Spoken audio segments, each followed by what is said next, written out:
నమస్తే కిరణ్ టీవీకి స్వాగతం. నేను దిలీప్. ఈరోజు మన స్టూడియోలో మనతో ఉన్నారు ప్రముఖ రాజకీయ విశ్లేషకులు కిరణ్ తుమ్మల గారు. కిరణ్ గారు నమస్తే అండి. నమస్తే దిలీప్ గారు. బాగున్నారా? బాగున్నాను సార్. సార్ రీసెంట్గా జగన్మోహన్ రెడ్డి మాజీ సీఎం జగన్మోహన్ రెడ్డి గారు ప్రెస్ మీట్ పెట్టారు. ఆయన ప్రెస్ మీట్ ఎప్పుడు పెట్టినా ఏదో ఒక ఆసక్తికరమైన వ్యాఖ్యలు చేయడంతో పాటు కాంట్రవర్సీ కేర్ ఆఫ్ అడ్రస్గా నిలుస్తూ మంచి స్టఫ్ ఇచ్చి వెళ్ళిపోతూ ఉంటారు. ఆయన ప్రెస్ మీట్ పెట్టిన ప్రతిసారి ఏదైనా మంచి కంటెంట్ కానీ లేకపోతే ప్రతిపక్ష హోదాలో, అంటే ఆయన లేడనుకోండి ప్రతిపక్ష హోదాలో, కనీసం సలహాలు సూచనలు ఇస్తారేమో అని చూస్తుంటారు జనాలు.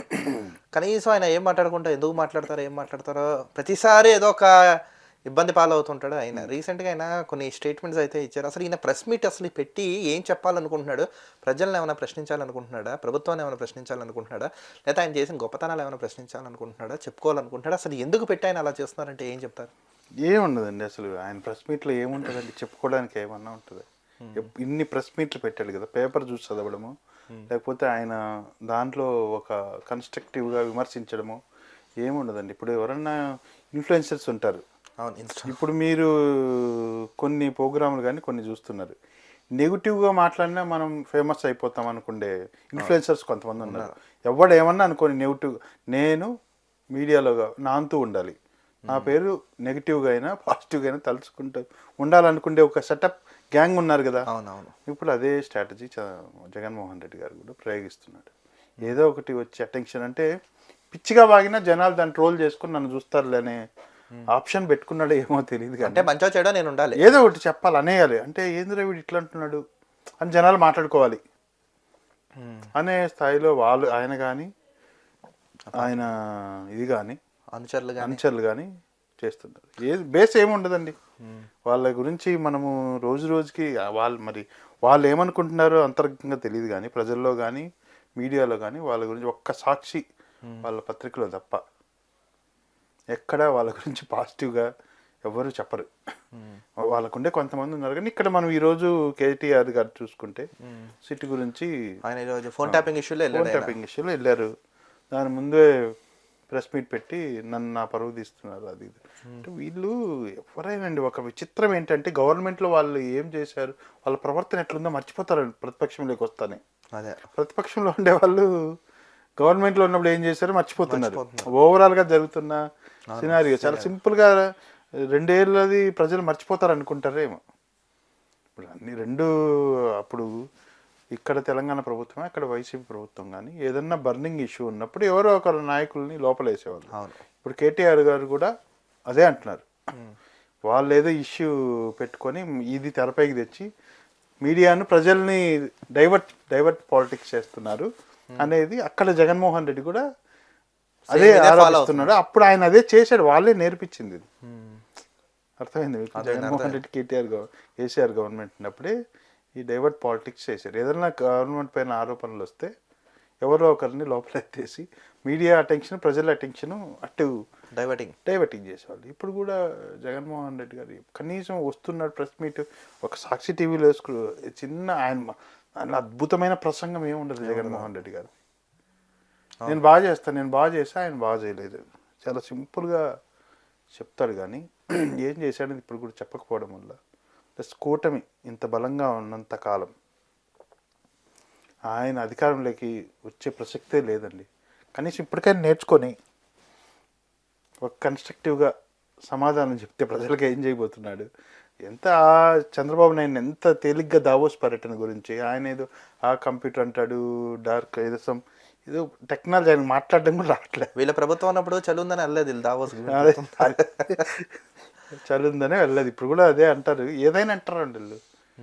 అట్లా అనేసి నేను చెప్పాను కదా, మీడియాలో నెగిటివ్గాను పాజిటివ్గాను ఉండాలని చూస్తున్నారు. కానీ ఇంకోటి అంటున్నాడు చూసారు, 2 ఏళ్ళు కళ్ళు మూసుకుంటే 2 ఏళ్ళు అయిపోతున్నావు, 2 ఏళ్ళు కళ్ళు మూసుకుంటే అయిపోతుంది, మేము వస్తే తంతే మీరు ఎక్కడ పోతారో తెలుసా.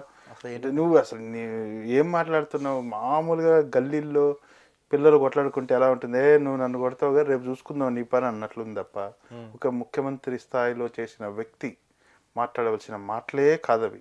అంటే నీ యొక్క మానసిక స్థితిని కానీ నీ యొక్క జ్ఞానాన్ని కానీ ప్రజలు చూసేవాళ్ళు ఉంటారు కదా. నువ్వేం మాట్లాడుతున్నావు, నువ్వు కన్స్ట్రక్టివ్గా తిట్టు చంద్రబాబు నాయుడు గారిని. ఎన్నో ఉన్నాయి, వాళ్ళ ఫెయిల్యూర్స్ ఉన్నాయి కదా చాలా. సరే ఏ గవర్నమెంట్ అన్ని 100% చేయలే, వాళ్ళకు ఉండే అవకాశం ఉండదు.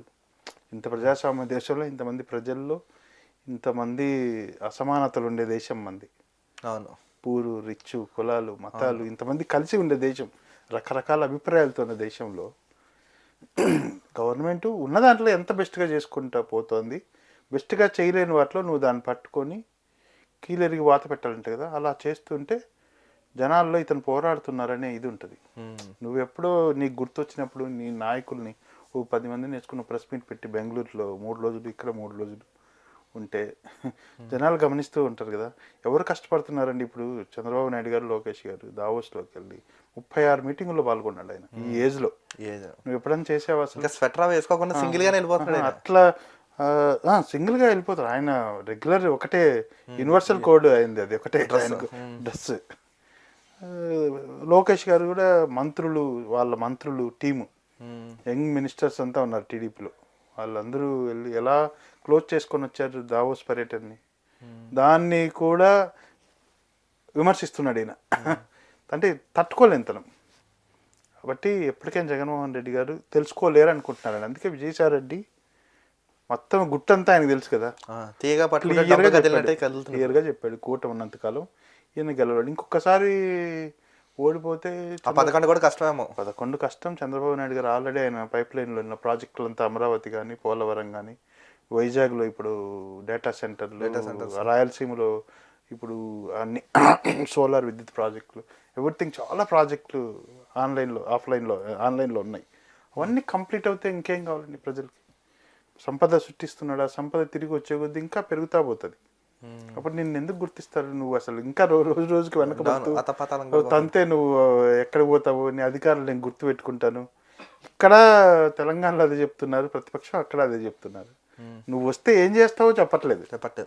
కాబట్టి ప్రజలు గమనిస్తూ ఉంటారు. ఇప్పటికైనా ఎవరైతే ప్రజల కోసం పనిచేస్తారో వాళ్ళకి, ప్లస్ యూత్కు జాబ్స్ లేవండి ఇప్పుడు. అది క్రియేట్ చేయడానికే చంద్రబాబు నాయుడు గారు, ఆయనకు అర్థమైంది. ఎందుకంటే వచ్చింది 100 గంటల్లో ఏ పని గంటలో 30 నిమిషాల్లో అయిపోద్ది. అలాంటప్పుడు మనుషులతో ఇప్పుడు ఆ ఏకి తగ్గట్టు అడాప్ట్ కావాలి, స్టేట్ అయినా దేశమైనా. అలాంటి నాయకుడు అలా పనిచేస్తుంటే దాంట్లో నువ్వు సలహాలు, దాంట్లో విమర్శించి కావాలంటే ఇలా చేయొద్దు, ఇలా చేస్తే మంచిదని చెప్పు. అసలు నీకు దాని గురించే నువ్వు స్టడీ చేయకపోతేవయ్యా. నువ్వు వచ్చి నీ నాయకులు పెట్టుకొని నీ ఎంత చూస్తా, నీ నాయకుడు మా వాళ్ళని జైల్లో వేశారు నీ అనే స్థాయిలో, చాలా గ్రామ స్థాయిలో మాట్లాడుకునే రాజకీయం ఇప్పుడు గతంలో సీఎంగా చేసిన జగన్మోహన్ రెడ్డి గారు చెప్తున్నారు. కాబట్టి ఆయన మానసిక స్థితి కానీ, ఆయన రాజకీయ పరిజ్ఞానం కానీ మనకు అర్థమవుతుంది. రాబోయే రోజుల్లో కూటమి ఇంకో 15 సంవత్సరాలు అధికారంలో ఉంటుందండి. ఆ లోపల జగన్మోహన్ రెడ్డి గారు మర్చిపోతారు. ఎవరైతే కష్టపడుకుంటే వాళ్ళకి. మోడీ గారు 20 సంవత్సరాలు 15 సంవత్సరాలు ఎందుకుంటున్నారండి? ఎంత పోరాడితే ఎప్పుడు మీడియాలోనే ఆ దేశం ఈ దేశం వాళ్ళతో సంబంధాలు, ఈ సౌత్లో తిరగడం, నార్త్లో తిరగడం, ఇక్కడ ప్రాజెక్టులు తీసుకురావడం, ఇప్పుడు ఎలా పరిణామాలు అంతర్జాతీయంగా ఎలా మారుతున్నాయి. బట్టి డబుల్ ఇంజిన్ సర్కారు ఏపీలో నడుస్తుంది. సెంట్రల్ గవర్నమెంట్తో చంద్రబాబు నాయుడు గారు చాలా దగ్గరగా ఉండి అక్కడ నుంచి పథకాలు తెచ్చుకుంటూ, పోలవరం కంప్లీట్ చేసుకుంటూ, అమరావతిని కంప్లీట్ చేసుకుంటూ, ఏ టెక్నాలజీని అడాప్ట్ చేసుకుంటండి ఇమ్మీడియట్లీగా. లేకపోతే వెనకబడిపోతాం. ఇండియాలోనే ఇప్పుడు మన దావోస్లో వచ్చిన పెట్టుబడుల్లో ఇండియాకు వచ్చిన దాంట్లో మేజర్ వాటా 26%, 26% వాటా ఆంధ్రప్రదేశ్కి వచ్చే పెట్టుబడులు. మరి గ్రేట్ కదా. ఆ విషయం గురించి మాట్లాడుకోవాలి కానీ కూలుస్తాం, నిర్మూలిస్తాం, ఎవరిని వదలం, ఇదే ఈ స్టెప్ నుంచి ముందుకు పోవట్లేదు. అదండి. ఓకే, ధన్యవాదాలు. Thank you. చూశారు కదా, మరొక ఇంట్రెస్టింగ్ టాపిక్తో కలుద్దాం. చూస్తున్నానండి కిరణ్ టీవీ.